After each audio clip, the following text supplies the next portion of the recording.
આજે તમે સંસાર બનાવો, આમ કરો તેમ કરો. અને બધા વિચાર કરે કે આજે પ્રેમજી મહારાજ આમ કેમ કરી રહ્યા છે. અરે ભાઈ, જે આ વાડીની અંદર આપણે ભેગા થયા છે ને, એ વાડીની અંદર આવીને મેં લગ્ન પોતે કર્યું. અને ગીતાના હાથે એમને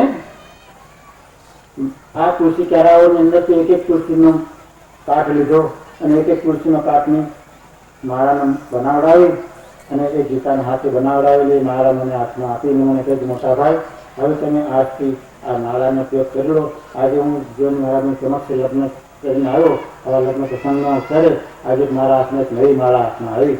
અને તે કયો દિવસ? અમાવાસ્યાનો દિવસે. અને તે આ સ્મશાન ભૂમિ જેને તમે કહો છો ને, જેનાથી તમે ડરી રહ્યા છો મરી જવાનું, તમે જેને ગતિ રાબો ના છે, બીક લાગી રહી છે ને, આ સદગુરુના સાનિધ્યની અંદર આજે અમે પોતે લગ્ન કર્યું છે.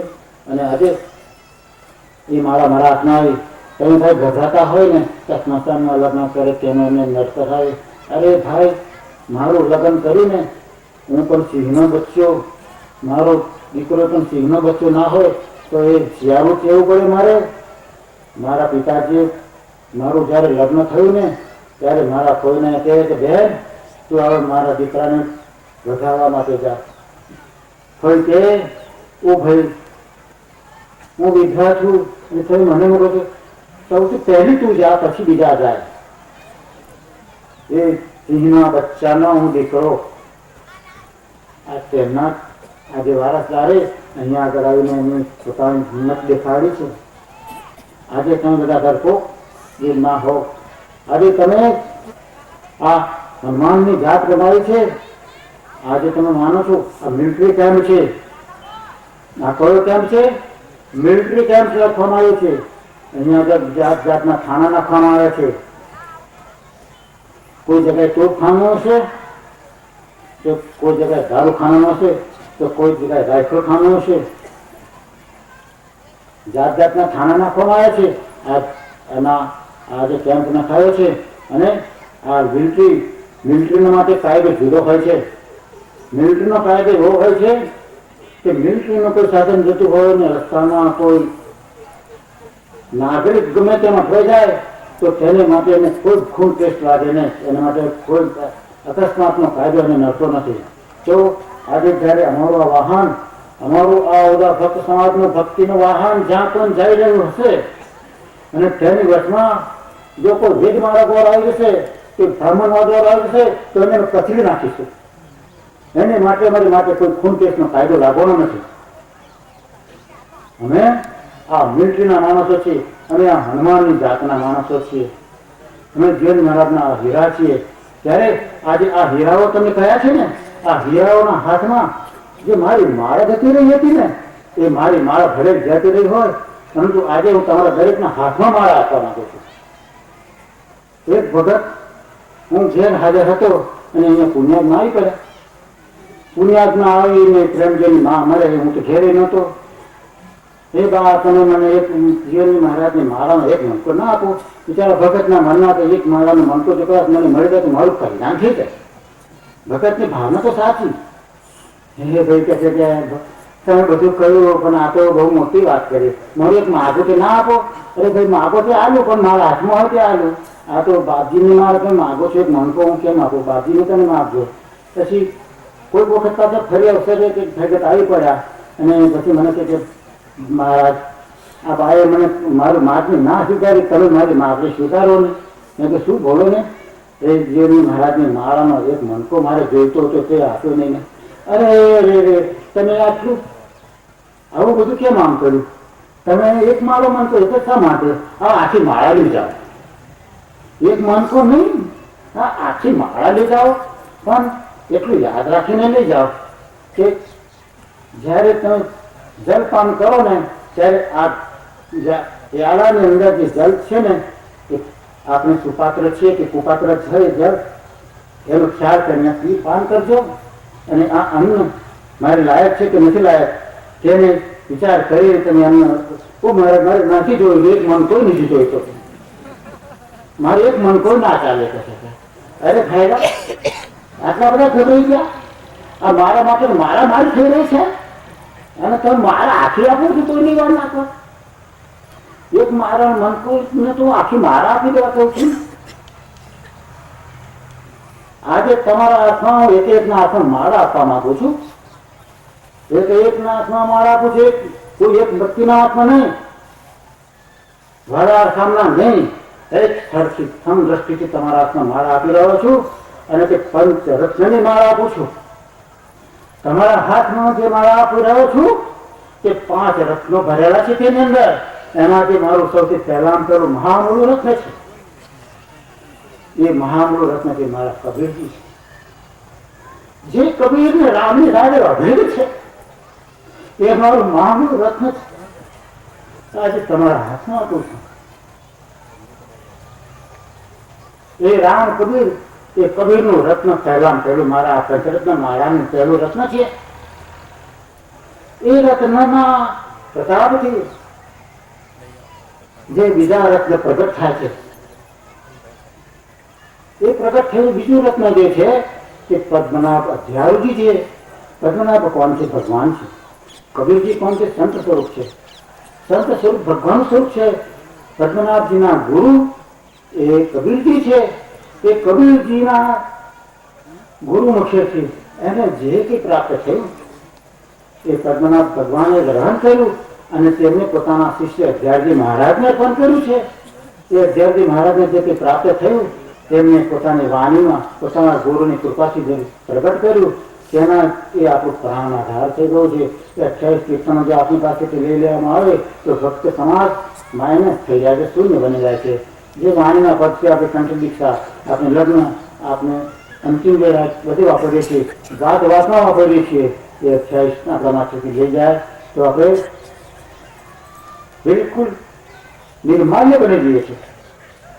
તો આ મારું બીજું રત્ન જે છે તે અધ્યારૂપ પદ્મનાભ ભગવાન છે.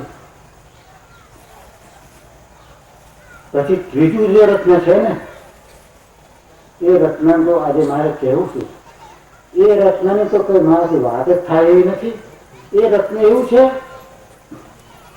કે રેડિયો સ્ટેશન જે છે ને, ટીવીનું સ્ટેશન જે છે ને તે ક્યાં દિલ્હીમાં ચાલે છે, ક્યાં વડોદરામાં, ક્યાં અમદાવાદમાં, ગમે તે ચાલતું હોય, પરંતુ એનો સેટેલાઇટ છે ને તે પાસે બીજું મૂકેલું હોય.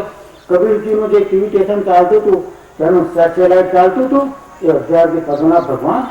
અને એ અધ્યારજી પદ્મનાભ ભગવાનનું સેટેલાઇટનું જે પ્રકાશ હતો તે પ્રકાશને ઝીલનાર આજે મારા સદગુરુ ગિરીશજી મહારાજ છે.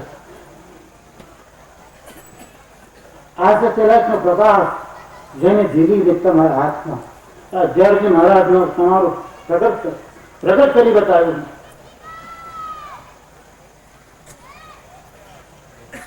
આ પ્રગટ વૈકુંઠ પીઠ પ્રગટ, આ વૈકુંઠ પીઠ પ્રગટ તમારા આધારે મૂકી દીધું છે એ મારા સદગુરુજી મહારાજ. આ મારું મહામૂળ રત્ન જે છે, આ રત્ન કેવું છે કે તે પોતે તો ગ્રહણ તો કર્યું છે પરંતુ પોતાને એકલા પાસે રાખી મૂક્યું નથી. ટીવીમાં તો આવીને દેખાઈ ગયું પછી તે પાછું ભૂંસાઈ ગયું એવું નથી. આ તો પાછું એવું રત્ન હતું કે એમાંથી પાછું બીજું પ્રકાશ થયું. સમાગમનો જે ગ્રંથ છે એ ગ્રંથ એવો છે સદગુરુ જીવન મહારાજે પોતાના ગુરુ પાસેથી જ્ઞાન પ્રાપ્ત કર્યું અને એ જ્ઞાન જે પ્રાપ્ત કર્યું એ જ્ઞાન પ્રાપ્ત કરેલું જ્ઞાન પોતાના શિષ્યોને આપ્યું. એ ગ્રંથનું નામ છે સમાગમ છે. એ ગ્રંથનું નામ સમાગમ છે. એમના ભક્ત મહારાજના જે ભક્તો છે, હરદાસ નરિયાદા છે, સંજય વાળા ગોપાલદાસજી છે, આ એમના મહામૂલ્યા સેવકો છે, એવા સેવકો. અને તેમાંનું એક રત્ન જે છે એ કૃષ્ણદાસ મહારાજ છે. એ કૃષ્ણદાસ મહારાજનું એક રત્ન આની અંદર ઝડપી રહ્યું છે. આ 4 રત્નોની મેં વાતો કરી. જે છેલ્લામાં છેલ્લી કક્ષામાં આવી જાય, છેલ્લામાં છેલ્લી કક્ષામાં આવી જાય એ રત્ન કેવું છે?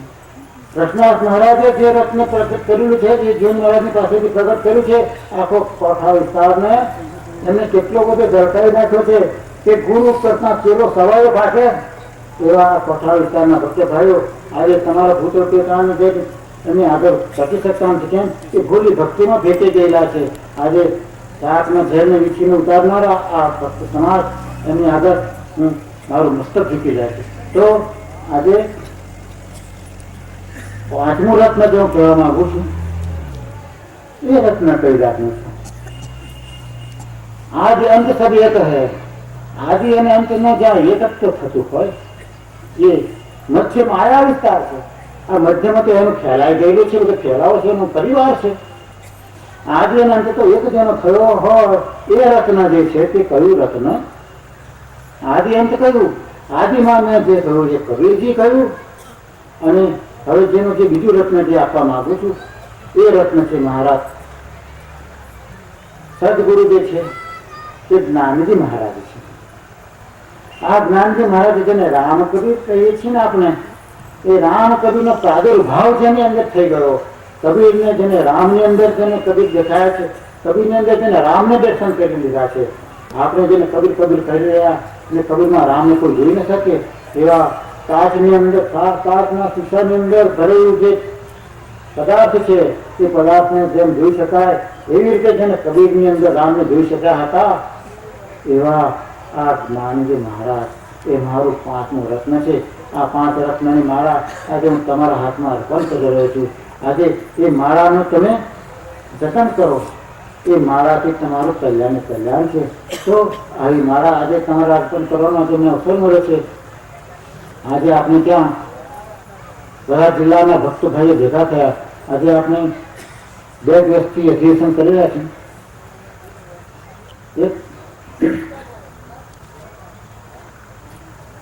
એક તમને રમૂજી વાત કહું કે ભાઈ પેલું નવરાત્રીનો દાડા આવે ને ત્યારે બધા માતાના ગરબા 9 દાડા હોય એ તમારે મને રામચક્ર ધમચક્ર કરીને છે. અને તે માયકોના કેટલા અવાજો કરે ને બહેનો કેટલી કુદાકૂદ કરે. ત્યારે પેપરમાં એક વખત કટાક્ષ આવેલું કે પેલા બેન અને પેલા ભાઈ ડોક્ટરને ત્યાં ગયા.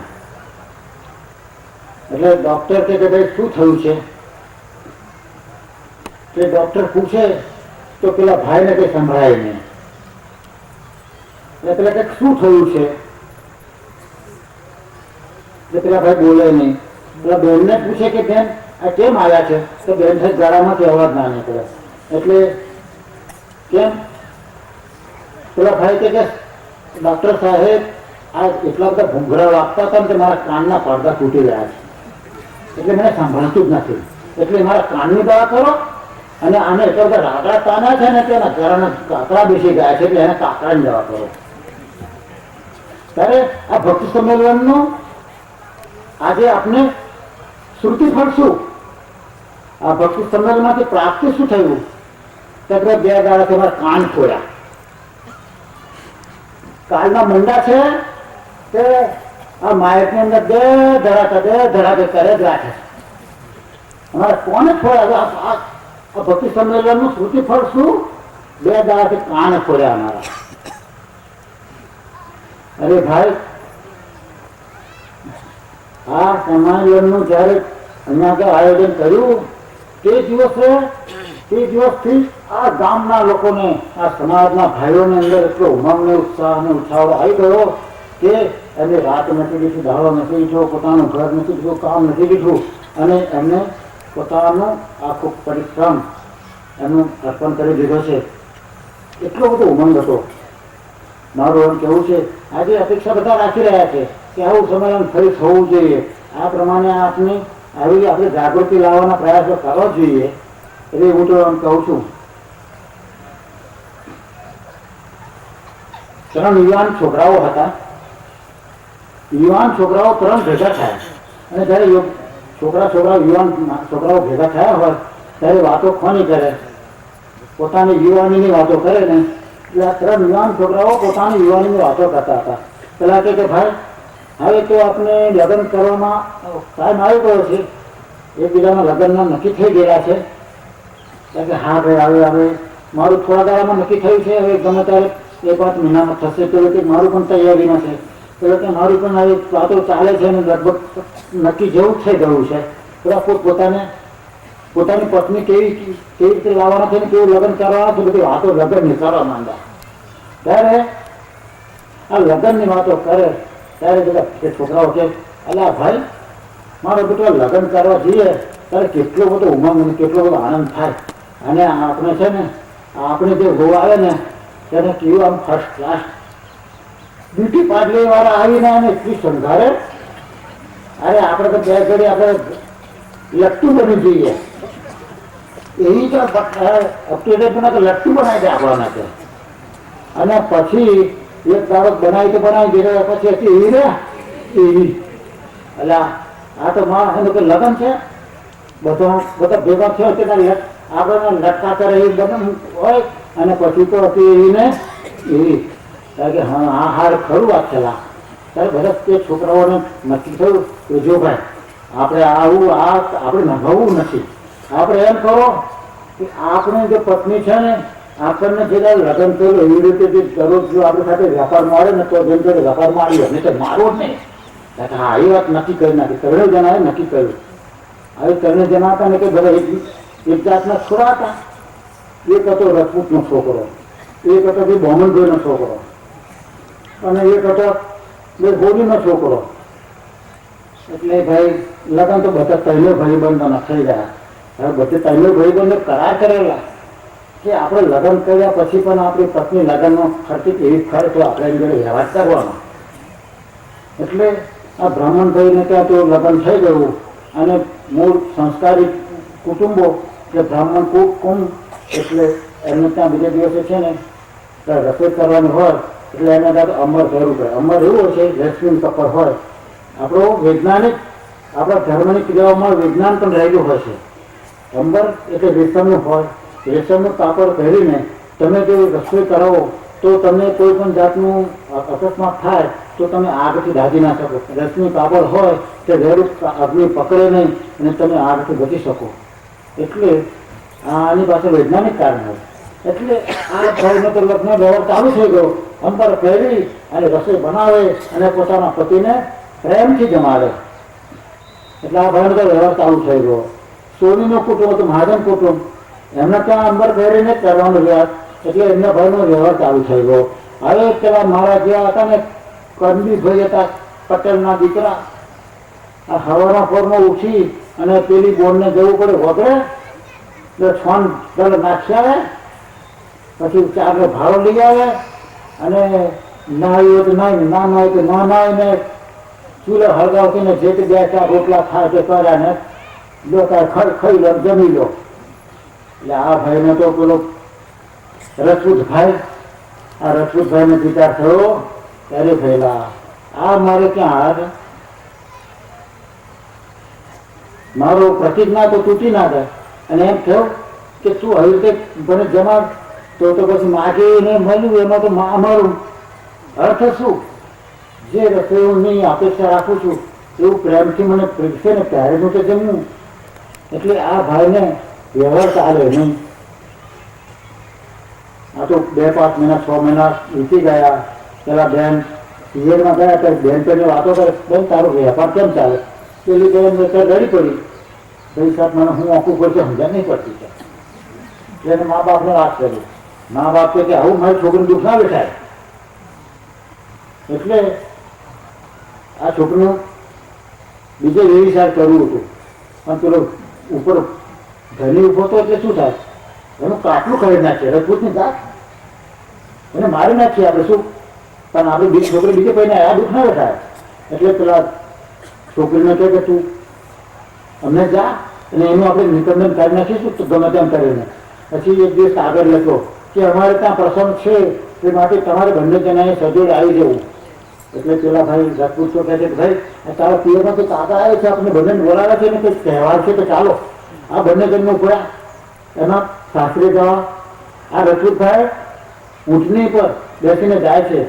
પોતાની પત્નીને ઊંટ પર બેસાડી છે, પોતે ઊંટ બેસીને જાય છે અને દૂર દૂર જવાનું હતું. એટલે રસ્તામાં અંધારું થઈ જાય છે જંગલમાં. અરે આ જંગલમાં અંધારું થઈ ગયું ત્યાં મુકામ કરે છે. આ ભાઈને તો કદી લાગતી નહીં. રાજપૂતનો દીકરો હતો એટલે પેલી એની પત્નીને કહે છે કે જો એમ કર મને જરા થાક લાગે છે જરા ઊંઘ આવે છે હું જરા ઊંઘી જાઉં છું તું જરા જાગતી રહે જે જંગલનું કામ છે આ ઊંટ જયારે ચાલતું આવે ને વાગોળે ને એ વાગોળતું બંધ થાય ત્યારે મને ઉઠાડજે, નહીં તો ઉઠાડતી ને હું 12 વાગે પછી ઉઠીશ, પછી તું ઊંઘી જજે. આ ઊંટ તો બેઠું બધું વાગોળ્યા કરે, ભાઈ બેઠું જોયા કરે છે. એટલામાં ઊંટ વાગોળતું બંધ થયું ને ફાંફડું જોવા માર્યું. એટલે પેલી ભાઈ બેઠે ઉઠો તો આ ઊંટ તો વાગોળતું બંધ થઈ ગયું ને. એટલે આ ભાઈ જોઈને ઉઠ્યો થયું. ઓહો 4 જણા આવતા હોય ચોક લોકો, અને પેલા જેવા નજીક આવ્યા ને એવા એને પર હુમલો કરવા માંડ્યા. કોણ છે કે જે હોય તે તું આપી દે મારે. આ ભાઈ તો રજપૂતનો દીકરો હતો. આ તલવાર કાઢીને જે એમની સાથે વર્ગ્યો ને તે 4 કાટલા ઉડાવી દીધા. એ એટલો રજપૂત હતો, 4 કાટલા ઉડાવી દીધા. પછી કે તું મને પાછી ઊંઘમાંથી ઉઠવાનું થયું, મને ઊંઘ આવે છે. એટલે પાછી કે જેને ઊંઘી પછી ઉઠાડશે. પાછું ઊંઘી ગયો, પાછું ઊંટ વાગોળતું બંધ થઈ ગયું. એટલે ઉઠો કે આ પાછું ઊંટ વાગોળતું બંધ થઈ ગયું. એટલે પાછું નજર કરીને જોયું તો વાઘ આવતો દીઠો. હા, આ તો વાઘ આવે છે. આ ભાઈ તો જેવો વાઘ આવીને એની પર એની સામનો કરવા આવ્યો છે, જેવી તલવાર કાઢીને વાઘ સામે આવ્યો, એનું માથું કાપી નાખ્યું અને વાઘને મારી નાખ્યો.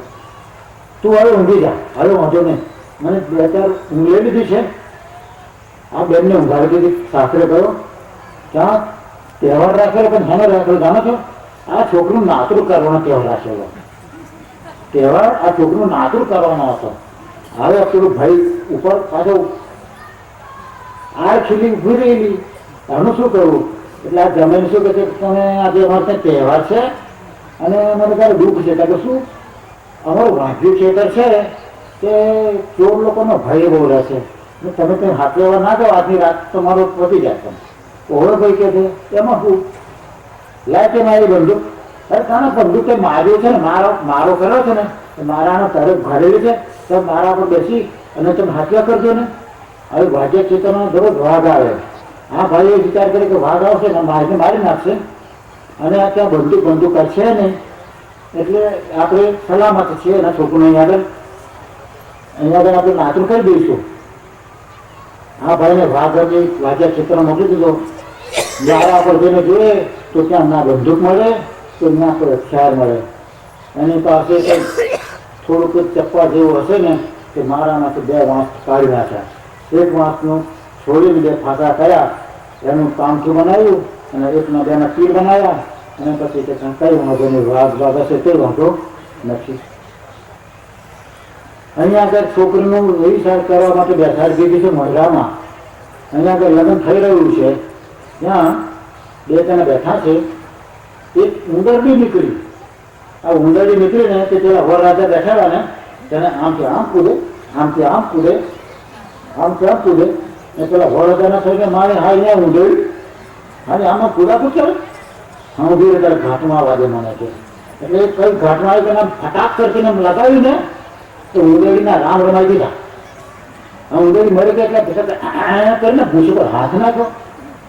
આ બેન વિચાર કરે કે અરે તારીનો બાયલા, આ ઉંદરડી મારીને હાથ ભૂસ પર નાખે.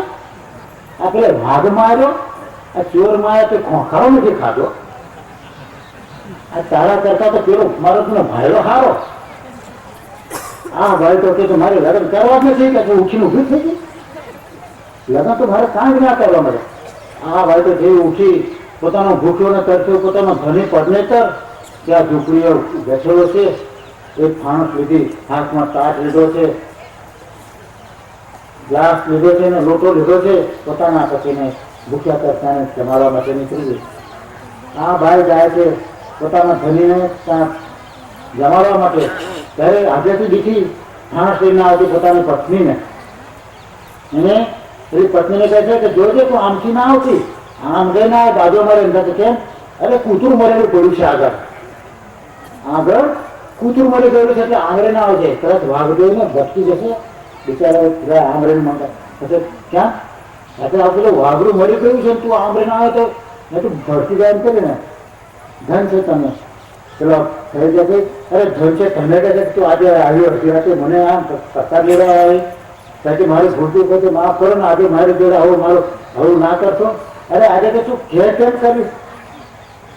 મારે તો તો આજે તો હું પ્રેમથી જમવાનો છું તારું છે કારણ કે કેમ તો આવી ફરક પહેરાવીને ઉગડાવીને આવી અને હું તારા હાથે જમું ના મારે આવું તો જોયું અત્યારે કહેવું તો હતું રોજ આવું કરીને કરવા આવતી ને અરે પણ એવું કહેવું નથી કરે મને ભલેવા શું આવે હું ના કહેવું નથી તમારે તેમાં મને ભલેવાર આવે હું તમારી પાસે શું મારી માગણી કરવી પડે આ વાઘના બચ્ચાઓ આજે તમને શું કહ્યું કે ઘેટાના કોરામાં બેસી ગયા અરે ભાઈ આજે આપણી સમસ્યા જે રજૂ કરીએ છીએ આ સુરતના ભગતને આજે તમે કહ્યું તમે મારી દીકરીઓ લઈ જાઓ છે ને આપણા નથી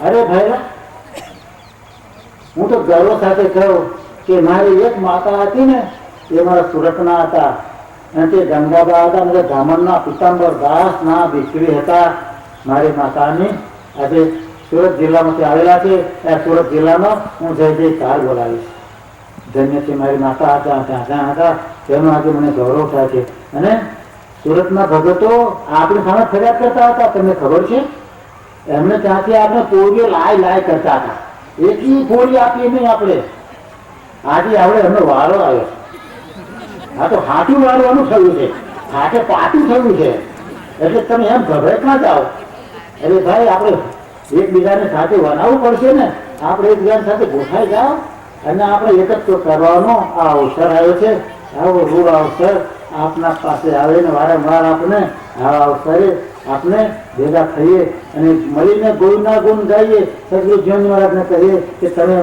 વાવદેવ કર્યો હતો અને જે અમારી ભક્તિ માટે તમે અમને આજે કંઈક અપેક્ષા રાખી હતી એવી અપેક્ષા તમારી પૂર્ણ થાય એવું અમને શક્તિ આપો ત્યારે આજે અમે ભક્તિ સંમેલન આજે મારા હાથે વિસર્જન થઈ રહ્યું છે ત્યારે આજે આપણે એક જ અપેક્ષા રાખું છું નાવી સારસો રે રૂડા રુદિયામાંથી રામ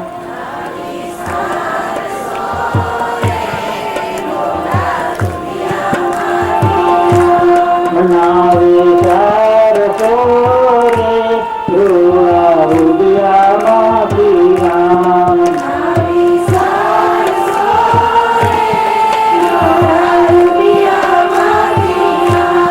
રૂડા રુદિયામાંથી રામ નાવી સારો સુંદર સારસો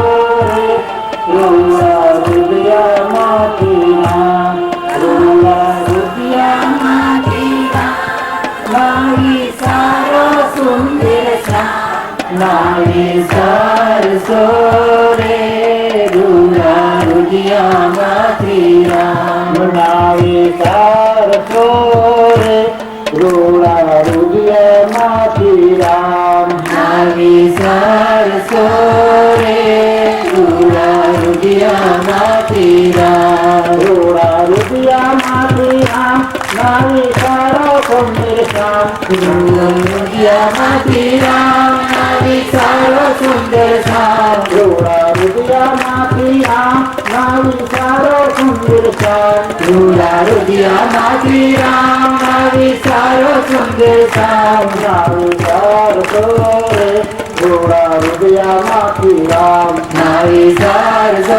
રે રૂડા રુદિયામાંથી રામ નાવી સારસો રે રૂડા રુદિયામાંથી રામ નાવી સારસો રે રૂડા રુદિયામાંથી રામ સદગુરુ જીવનજી મહારાજ કી જય ભક્ત બંધુ આવા સુંદર ભક્તિના કપડાં પહેરીને આવી રીતે મારી સમક્ષ તમે આવજો જે ઉમંગથી આ કપડાં તમે ભક્તિના પહેરીને અત્યારે ઉપસ્થિત થયા છો એવો ઉમંગ સદાય કાળ તમારામાં રાખજો આજે અહીંયા જે ઉમંગ છે એ ભગવાનગામ જતા ઓસરી ના જાય એની તકેદારી રાખી અને એવી પ્રેમથી એમને આ પ્રસાદી આપજો તમારી ચરણ રથની અંદર મને આવો લોકોનો અવસર આપતા કરજો આજે હું મારી જાતને ધન્ય માનું છું મારી પાસે તમે જે અપેક્ષા રાખો છો ને કે તમારા પગ ધોવાના છે હું મારા પગ ધોવા માટે આ ભક્ત સમાજની અપેક્ષા રાખતો નથી હું તમારા ચરણની રચનો હું આજે એક મામૂલી અધિકાર માંગી રહ્યો છું આજે મને ઘરની વાત મારી જાતને ઘટે છે કે હું આવી તમારા ચરણની રચની અંદર આરોપવાનો આજે મને અવસર મળી રહ્યો છે કે હું આ ભક્ત સમાજ અહીંયા આવી રહ્યો છે, આયા કરે છે અને એમની જે ચરણ રચના પડે છે તે અવસર આજે મને પ્રાપ્ત થયા કરે છે. એ અવસર ધામ મળ્યું છે.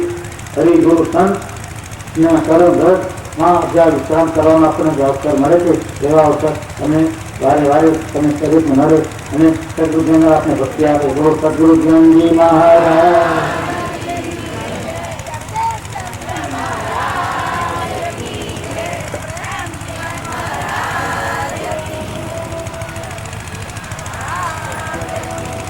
બે દિવસના ભક્તિ સંમેલનનું ગુરુવર્ય પરમ પૂજ્ય શ્રી જગદીશચંદ્ર મહારાજના વાણી પ્રવચન પછી આપને એના અંત તરફ કરી રહ્યા છે. અંત નહીં પણ વિરામ કહીશું. ફરી આપને ભેગા થવું છે. આખા સમગ્ર આયોજન માટે ઘણો બધો સાથ સહકાર મળેલો છે, સેવા મળેલી છે. એનો આભાર માનવાનું અમે ચૂકીશું નહીં. હું શ્રી વિઠ્ઠલભાઈ ટીકમભાઈ ભગતને વિનંતી કરીશ કે તેઓ આભાર દર્શન કરે. મુરબ્બી શ્રી વિઠ્ઠલભાઈ ટીકમભાઈ ભગત.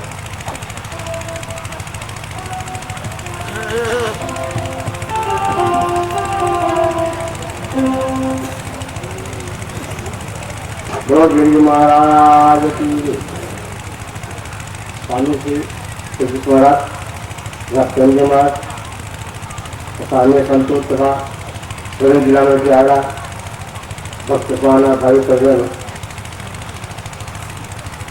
આજે આ સંમેલનનો આભાર વિધિ કરવા માટે મેં ત્યાં આવ્યું છું. આજે જ્યારે આ સંમેલન સમાપ્ત તરફ જઈ રહ્યું છે ત્યારે આયોજન માટે યોગદાન આપનાર સૌનો આભાર ન માનવામાં આવે તો અમે નબળા કહેવાય.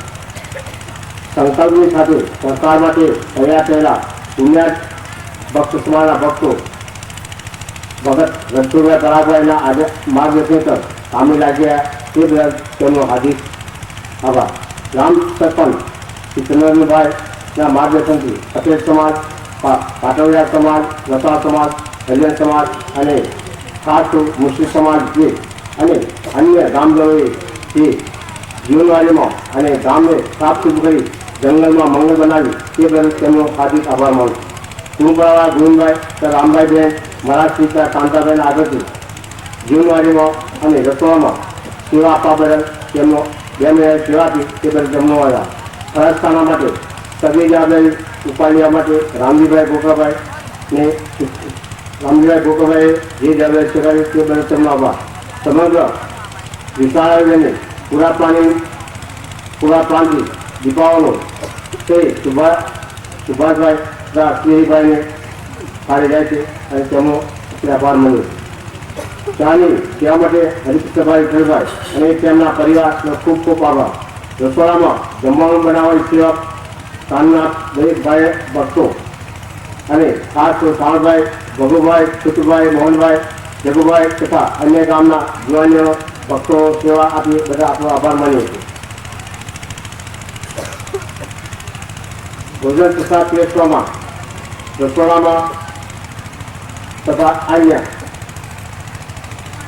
સાહેબ બરફ સેવા આપવા બદલ વિજોલના ભગતો, ફલુના ભગતો, ગામના જુવાનીઓ અને શંકરભાઈ જેવા આગેવાનોનો ખૂબ ખૂબ આભાર.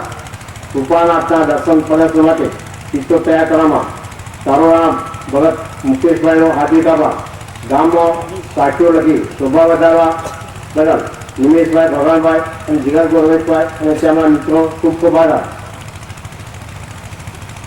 ફરજખાનાની સગવડ પૂરી પાડવા માટે વિજય ફરજખાના બટ કંપનીના માલિક શ્રી વિજયભાઈનો આભાર. બુક સ્ટોરની સેવા માટે સુમિતભાઈ તેમનો આભાર માનીએ છીએ. ફરજખાના હાલનો ગોઠવા અને શોભા વધારવા માટે મોહનભાઈનો આભાર તથા આયોજનના નાના વિભાગની જવાબદારી સંભાળવા બદલ મોહનભાઈનો આભાર. ખરબચડી જમીનનો સપાટ કરવામાં નટવરભાઈ તથા એમને 2 મહિના ટ્રેક્ટર આપી એનું સેવા આપી છે એ બધી તેમનો આભાર. તથા બીજા ભાઈઓ જે ટ્રેક્ટરની સેવા આપી છે એ તેમનો પણ આભાર. મંદિરમાં સેવા બદલ શિવભાઈ, જગદીશભાઈ, નટવરભાઈ, ધીરેનભાઈનો ખૂબ આભાર. ઇલેક્ટ્રિક વિભાગે જવાબદારી બદલ જીવેશભાઈ, પ્રવીણભાઈ, રામજીભાઈ, લક્ષ્મણભાઈ ખૂબ ખૂબ આભાર. સંગીત વડે કાર્યક્રમને સુરંગો બનાવવા બદલ પીશભાઈ, નીરભાઈ બંને તેમજ ટીનાબેન અને તેમના અન્ય કોનો ખૂબ જ આભાર. દીપકભાઈ સમગ્ર આયોજનની મૂળ જવાબદારી ઉપાડવા બદલ તથા દીપકભાઈનો આભાર તથા તેમના સાહેબ મુકેશભાઈનો આભાર. સભાના સંચાલન બદલ બંનેનો આભાર માનીએ છીએ. પ્રસંગમાં પધાર્યા વ્યાભાષા અન્ય પ્રજામંડળનો આભાર માનીએ છીએ. મંદિર અને વાડિયા ત્યારાની પૂર્વની સભા માટે ઈશ્વરભાઈ ભગવાન દ્વારા પ્રસંગમાં મન અને આસન પર બિરાજી સમાજને પ્રેરણા પહોંચાડવામાં બદલ રણછોડભાઈ તલવાળા તેમજ રણછોડભાઈ વિધોવાળા તથા શ્રી આયરેશ્વરનો હાર્દિક આભાર માની છે. ડૉક્ટર જયદેવભાઈ જાનીનો હાર્દિક આભાર, કારણ કે તેઓ કુટુંબમાં લગ્ન હોવા છતાં આપણી પ્રત્યાયને તેમને શોભા આપી છે. સાહિત્યના વિમોચન થવા બદલ પૂજ્ય મહંત સદનાથજી મહારાજનો આપણે આદર કરવા આભાર કરીએ છીએ. શ્રી બિહારીભાઈ સ્વામીનો પણ ખૂબ ખૂબ આભાર માની છે. પૂજ્ય જગદીશ મહારાજ તથા પૂજ્ય શ્યામજી મહારાજ તથા તેમના પરિવારનો આ સંમેલનમાં માટે જે ભોગ આપ્યો છે એ બધા આપણે એનો ખૂબ ખૂબ આભાર માનીએ અને એનું આપણે હું ચૂકી શકીએ એમ નથી. બુક સ્ટોલમાં પ્રદર્શનમાં સેવા આપવા બદલ દરેક નાના અને મોટા યુવાનભાઈઓએ અને બહેનોએ હાર્દિક આભાર. સમીક્ષકોનો પણ હાર્દિક આભાર છે. અન્ય અજાણતા ઉલ્લેખ કરવાનો રહી ગયો હોય તો તેવા ભાઈઓને સંમેલનમાં જેમણે સહકાર આપ્યો છે તેવા ભાઈઓનો પણ હાર્દિક આભાર માનીએ છીએ. સંમેલનમાં પોતાનું વ્યક્ત આપવા બદલ દરેક ભક્તો ભાઈઓનો આભાર છે અને શ્રોતા રૂપે પધારેલા ત્રણેય જિલ્લાના ભક્તોનો પણ આભાર છે. તેમને સંમેલનને સુંદર શોભા આપી છે. સર્વે ભક્તોને મારા રામ કર્યું.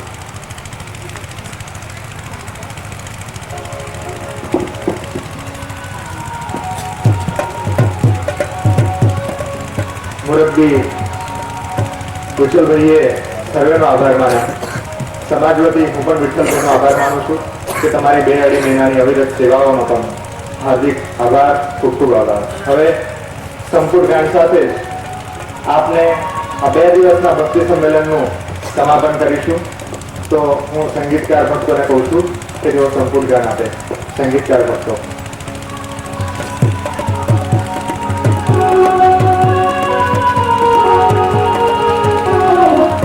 स्वामी कृपा करो अति घनी स्वामी, स्वामी कृपा करो अति घनी भजो અને વિચાર ભજો અને વિચાર અચલ ભક્તિ દેતાયરી, અચલ ભક્તિ દેતાયરી. જેથી મોટી ભંડાર, જેથી મોટી ભંડાર તારે લાગી કરુવી નથી, તારે લાગી કરુવી નથી.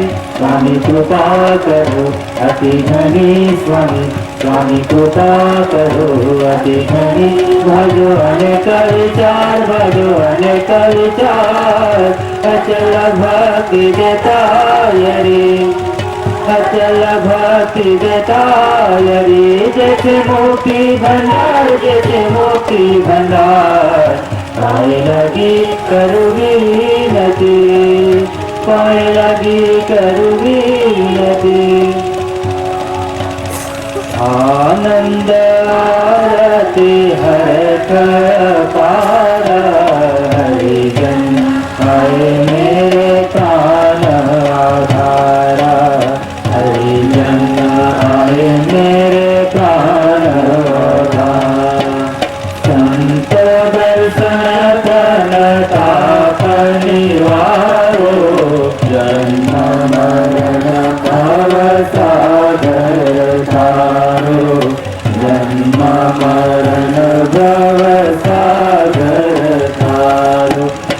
ભોજનશાળા તરફ જઈ શકીએ છીએ, પણ જે કોઈ ભક્ત ભાઈઓ બહેનો રોકાવાના હોય એમને જણાવવાનું કે આજે સાંજે નિર્મલભાઈ અને કિરીટભાઈની ભજન સંધ્યાનો કાર્યક્રમ રાખવામાં આવ્યો છે. તો જે કોઈ રોકાશે એમને ભજન સંધ્યાનો લાભ મળશે. ખૂબ સુંદર ગાયન કરે છે બંને સંગીતકાર ભાઈઓ. તો એમની ભજન સંધ્યાનો લાભ જે કોઈ રોકાય એમને મળશે. આ જાહેરાત પૂરી થાય છે.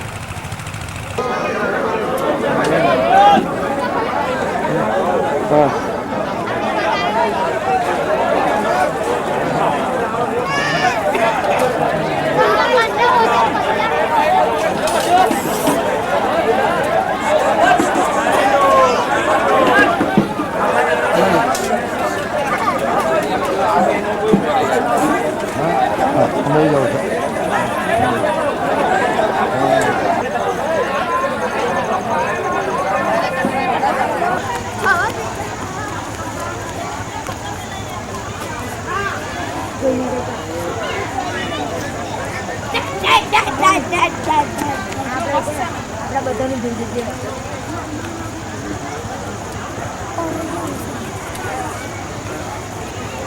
આવી જાજો.